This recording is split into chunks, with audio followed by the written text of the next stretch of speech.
اللہ الرحمن الرحیم۔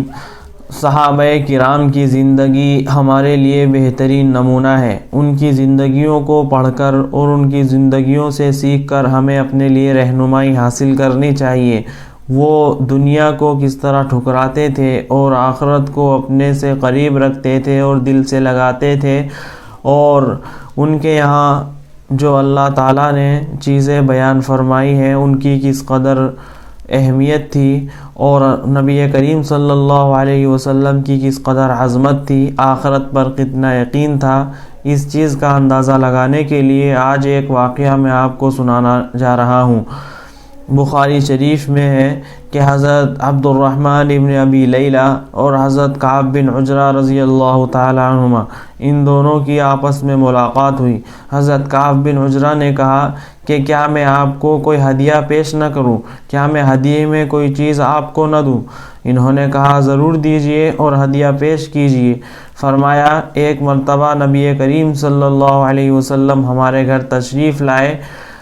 آپ سے ہم نے کہا کہ ہمیں یہ تو معلوم ہو گیا ہے کہ آپ پر سلام کیسے پڑھنا ہے، السلام علیکہ ایھا النبی ورحمۃ اللہ وبرکاتہ، لیکن آپ ہمیں یہ بھی بتا دیجئے کہ آپ پر درود کیسے پڑھنا ہے۔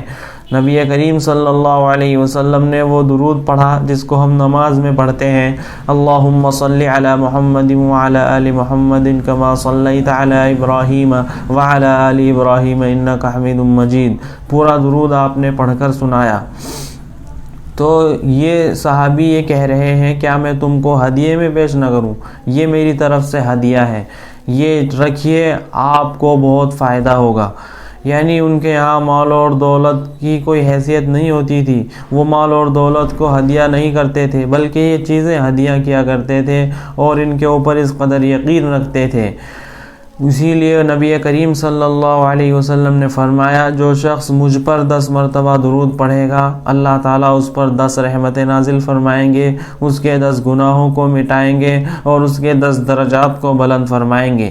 یہ اتنا بڑا انعام اور یہ اتنا بڑا ثواب دنیا کا جو مال ہے اور دنیا کی جو حیثیت ہے وہ اس کا بالکل بھی مقابلہ نہیں کر سکتا۔ دنیا کی مال و دولت اور ایسے ہی دنیا کے بڑے بڑے خزانے اس انعام کا اور اس درجے کا اور اس ثواب کا کوئی مقابلہ نہیں کر سکتا۔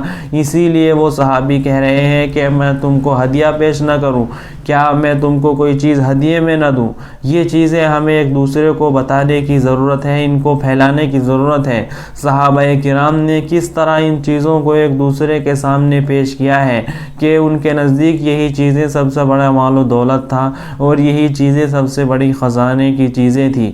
اللہ تعالی ہمیں بھی ان چیزوں کی قدردانی کی توفیق عطا فرمائے اور نبی کریم صلی اللہ علیہ وسلم پر زیادہ سے زیادہ درود پڑھنے کی توفیق عطا فرمائے۔